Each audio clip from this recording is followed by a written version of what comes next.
সংস্কার সংস্কার সংস্কার কথা বলে সব রকমের প্রক্রিয়াকে দীর্ঘায়িত করছে।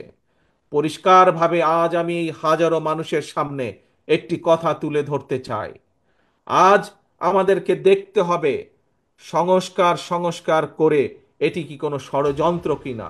ধানমন্ডি ৩২ যেখানে ভাঙচুরের ঘটনা ঘটেছে তা কি শুধুই একটি বিচ্ছিন্ন ঘটনা, নাকি এর পেছনে রয়েছে আরো গভীর কোনো পরিকল্পনা? তারেক রহমান একটি প্রশ্ন তুলেছেন, সংস্কার সংস্কার করে কি বিষয়গুলোকে দীর্ঘায়িত করা হচ্ছে? তাহলে কি সরকার সচেতনভাবেই এই প্রক্রিয়াকে ধীর গতিতে ঠেলে দিচ্ছে?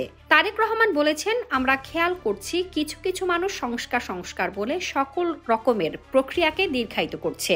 পরিষ্কারভাবে আজ আমি হাজারো মানুষের সামনে একটি কথা তুলে ধরতে চাই।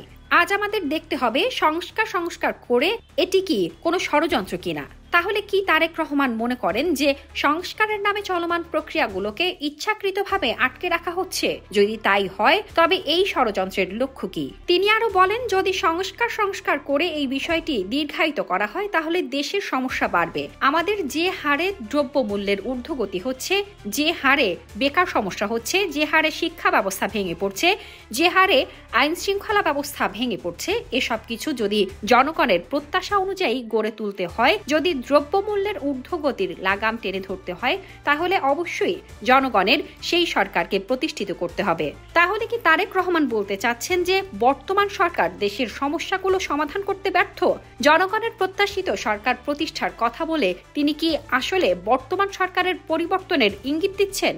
তিনি আরো বলেন, যত দ্রুত আমরা জনগণের সরকারকে প্রতিষ্ঠিত করতে পারব, বাংলাদেশকে আমরা তত তাড়াতাড়ি ঠিক করতে পারব।